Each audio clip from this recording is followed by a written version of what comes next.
The narcissist who cannot accept defeat. Narcissists don't like losing. Losing affects the issue of control. It causes the narcissist to subconsciously, where an unaware narcissist, to have that loss of control, making them feel weak, vulnerable, unimportant. They cannot stand the fact that they have been bested, even where perhaps the other person has done so with a demonstration of ability, talent, where many other people would applaud and say, very well done. The narcissist cannot. The narcissist cannot stand losing, and in many instances demonstrates a sulky response, begrudging acceptance, but more usually blame shifting. It was something else's or somebody else's fault as to why they lost. It wasn't that they were not competent. It wasn't that they were beaten fairly. The other person cheated. The referee was against them. The conditions were not appropriate. Some unfair advantage was conveyed to the winner. Some unfair disadvantage was imposed upon them. There'll be excuses galore as to why they did not succeed. And it's all because the narcissist cannot stand defeat. Jose Mourinho is a Portuguese professional football manager and former player. He's the current head coach of Italian Serie A club Roma.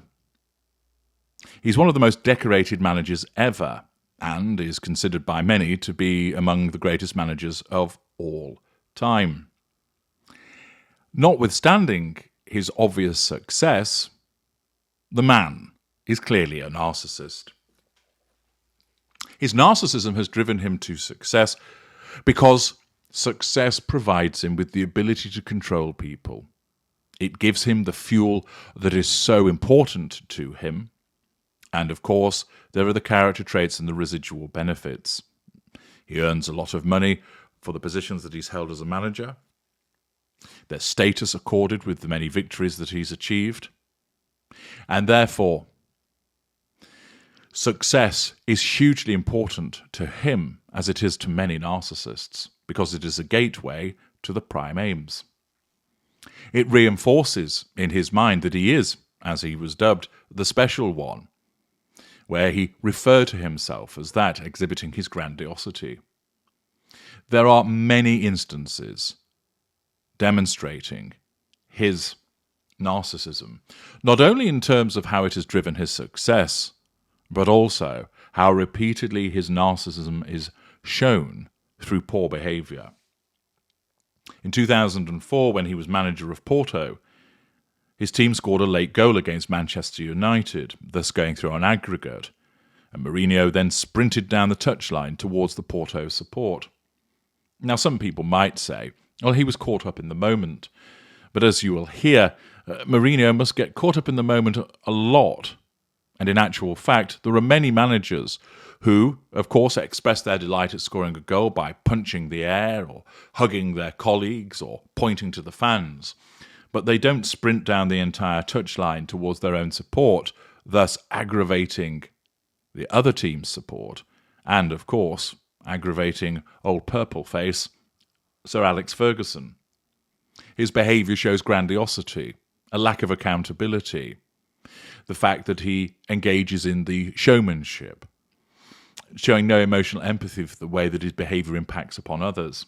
In 2005, he was being quizzed about injuries to his players during a pre-match press conference.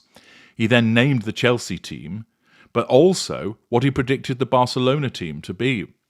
It was another display of arrogance when ordinarily such team details are closely guarded. 2010, his Inter team defeated Barcelona in a Champions League semi-final victory, and he ran all the way across the Nou Camp with his hand in the air like Alan Shearer. He didn't stop to congratulate his players. He made it all about him. In 2011, he had been banned from the second leg of a Barcelona against Real Madrid game. He didn't even bother to attend the stadium to demonstrate support for his players. Other managers, of course, where they faced a touchline ban, You can see them sat up in the stands relaying instructions to their assistant down on the touchline, or perhaps they're in one of the corporate boxes doing the same. Not Mourinho. In order to have him talked about, he decided that he would stay at the team hotel and watch the game from there.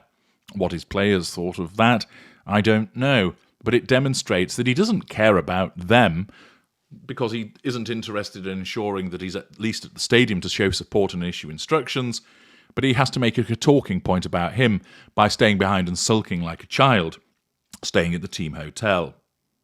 In December 2020, he attacked Premier League managers for touchline behaviour, while he insisted he is a great example of good behaviour, demonstrating, of course, his hypocrisy. There was the notorious incident involving the physio at Chelsea, Eva Canero. She settled her claim of constructive dismissal minutes before she was due to give testimony that was expected to be highly damaging, as she brought a claim of sex discrimination and harassment against the former Chelsea manager, Jose Mourinho. What had happened was she had gone on the pitch to attend to Eden Hazard, who was injured, carrying out her job. But of course, Mourinho lost it, because at the time he said that his team was defending a set piece and that there was essentially only 8 players available on the pitch at the time, resulting in the fact that her going off to attend to Eden Hazard meant that they were left in a disadvantaged position. Now, some people might say, well, that's his competitiveness. But this rampant competitiveness is an example of the behaviour of a narcissist, because it's the necessity of asserting control. That isn't to say, of course, that all people who are competitive are narcissists, far from it. But it is an indicating factor. He verbally abused her. She was just doing her job, looking out for the players in her charge. And as soon as one fell and indicated that he wanted assistance, she went onto the pitch. She heard him say that she was a daughter of a whore in Portuguese when she ran onto the pitch. Mourinho denied that. He said son of a whore, and it wasn't directed at the doctor.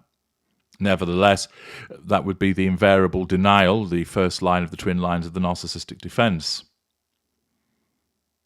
Dr. Canero was there to attend to her players. She settled the case and wanted a personal apology from Mourinho, but it wasn't forthcoming in a statement that was issued by Chelsea. It merely expressed the former manager's thanks for her efforts during her employment.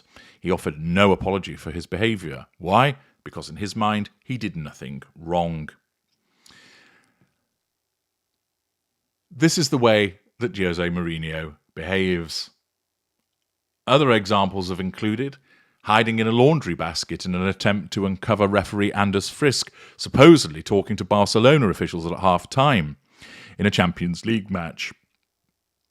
Paranoia. Deceit. He abused UEFA, the officials and the institution of football after Pepe was sent off during the Champions League semi-final against Barcelona. Sense of entitlement, verbal abuse, smearing. He alienated Real Madrid's Pedro Leon on the basis of one poor second-half showing against Levante in La Liga, leaving him ostracised from the squad. Alienation, absence of emotional empathy. He poked Barcelona coach Tita Villanova in the eyeball during a Spanish Supercopa riot that he and his team largely instigated. Physical assault.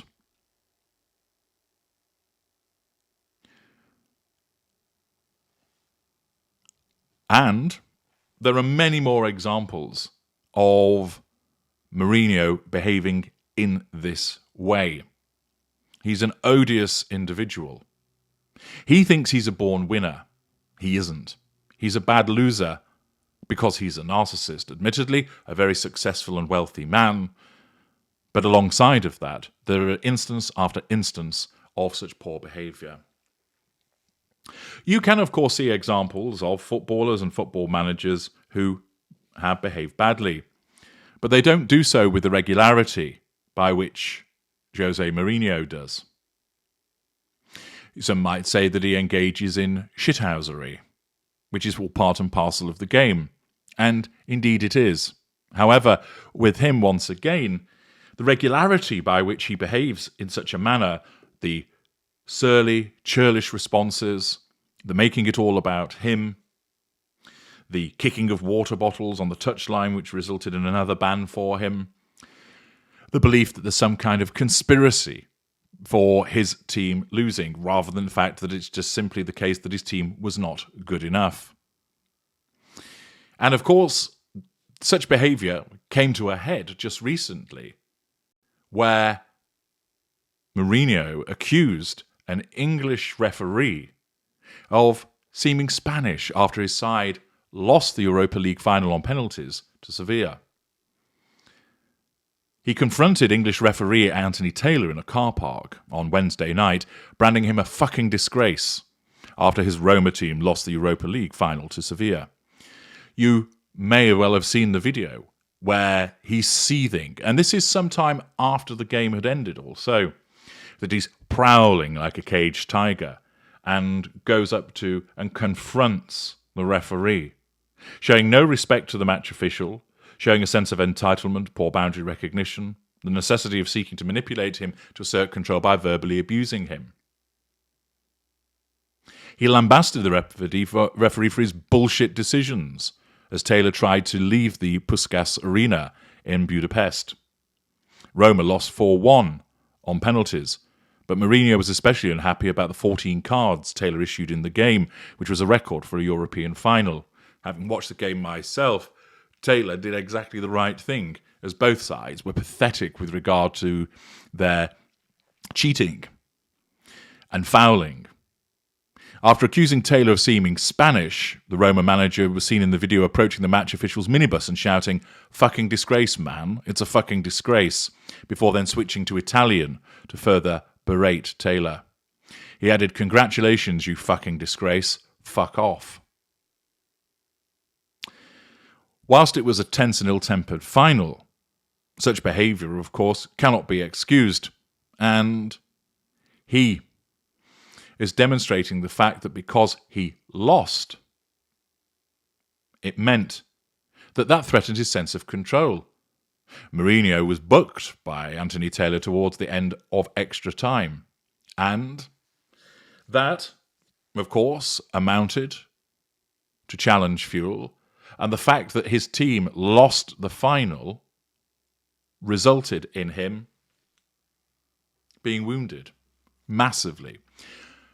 Mourinho had never lost a European final prior to Wednesday night's defeat.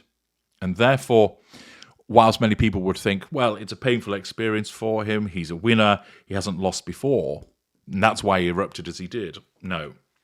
His behaviour went beyond that of somebody who has lost. It was demonstrative of someone who doesn't recognise boundaries. It's demonstrative of someone who acts with a huge sense of entitlement, who believes that they're more important and bigger than anybody else on the planet. It was demonstrative of an individual who had no accountability for his behaviour. He didn't lose it in the moment on the touchline. He was still losing it probably a good hour later in the arena, in the arena's car park. There are those that say Jose Mourinho doesn't do silver. Well, of course not, because the taste of defeat is the taste of a loss of control. And this is the result, with his ignited fury showing him behaving in a reprehensible manner towards the referee. As I've explained, there are many, many instances of Mourinho behaving this way, talking about himself in the third person, talking about himself in a way that makes him sound like he's a deity, lambasting other people, repeatedly blame-shifting, never able to accept a fault, and, of course, in this instance, demonstrating that he's very much a narcissist who is unable to accept defeat. I'm H.G. Tudor. Thank you for listening.